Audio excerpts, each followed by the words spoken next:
कैसा है उत्तरायण पर्व का महोत्सव।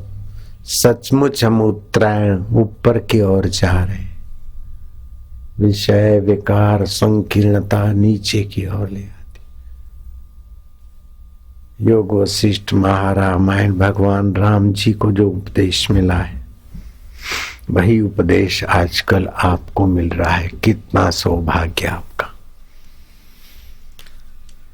वशिष्ठ जी बोले, हे राम जी, जब निर्मल चैतन्य रूप सूर्य आत्मा का दर्शन होता है तब संसार के दुख रूप जो तम हैं वे नष्ट हो जाते हैं।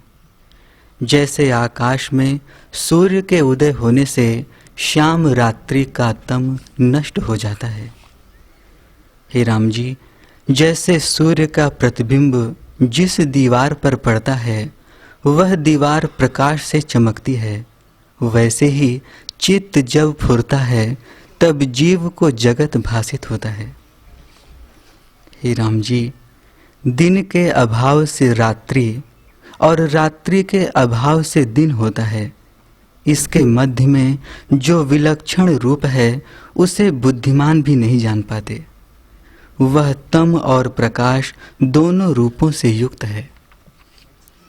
हे राम जी, जहाँ दिन और रात्रि सम होते हैं और दक्षिणायन और उत्तरायण की जो संधि होती है, इनके भीतर और बाहर भेद को जाने तब जन्म से रहित होकर परम बोध को प्राप्त हो।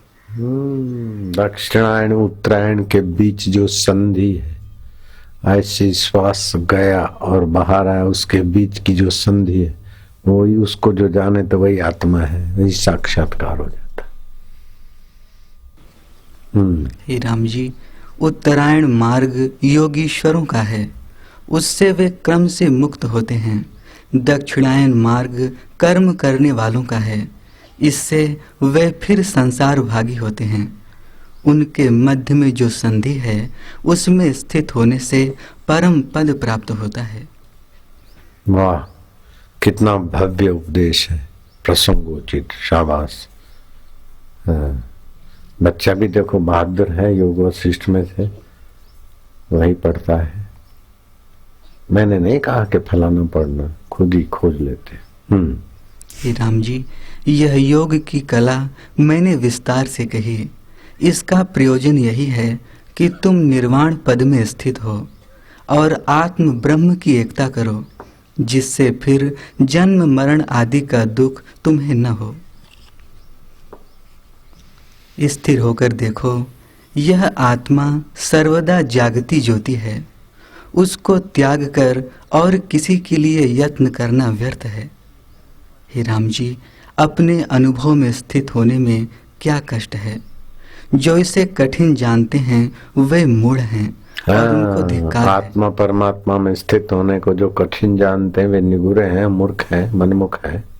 कठिन नहीं है, जागती ज्योति है जो सदा साथ रहता है।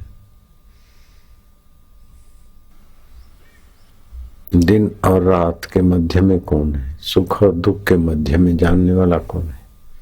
लाभ और हानि में तटस्थ कौन है? जीवन और मृत्यु के मध्य में कौन है? उत्तरायण दक्षिणायन के मध्य में कौन है? जिसकी सत्ता से सब हो रहा है वह हुआ। उसमें टिकना क्या दूर थोड़े है, न दूरे न दुर्लभा। और सब सारों का सार है परमेश्वर आत्मा। सब ज्ञानों का, सब सुखों का, सब सामर्थ्यों का मूल है। जैसे पृथ्वी पर सभी वृक्षों का अधिष्ठान पृथ्वी है, औषध और अन्न का उपजने का मूल सब सूर्य और चंद्र। लेकिन सूरज, चंद्र और तुम्हारे में सत्ता उस चैतन्य जहां से मैं स्फुरित होता है, उसकी ओमकार का उच्चारण करके उसी में शांत होते हैं योगी। एक टक देखते देखते शांत। जैसे हिमालय पर्वत में सब पदार्थ शीतल हो जाते हैं, वैसे ही आत्मज्ञान से हृदय शीतल हो जाता है। आत्मानंद की प्राप्ति होती है और कोई दुख नहीं रहता। जिसको आत्मपद की इच्छा हो उसको सदा संतों का संग करना चाहिए और सत्य शास्त्रों को श्रवण कर उन पर विचार करना चाहिए। इस अभ्यास से आत्मपद की प्राप्ति होती है। हाँ, संतों की शरण में जाना चाहिए। हम मनमानी तपस्या करते 1000 जन्म तो भी काम नहीं होता जितना मेरे लीलाशाह प्रभु जी की शरण में प्रीति करने से और उनका ज्ञान विचारने से हुआ। मनमाना साधन करना तो कहीं का नहीं रखता। गुरु की आज्ञा के अनुसार साधन करना ठीक है, अपनी कमाई करना, लेकिन सत्संग में और गुरु आज्ञा में रहना माना करोड़पति की गोद चले गए, तैयार माल। ओम नमो वासुदेवाय।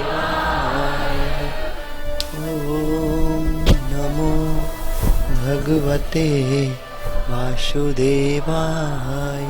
वासुदेवाय वासुदेवाय प्रीतिदेवाय प्रीतिदेवाय माधुर्यदेवाय माधुर्यदेवाय मम देवाय मम देवाय प्रभुदेवाय प्रभुदेवाय भोजन देवाय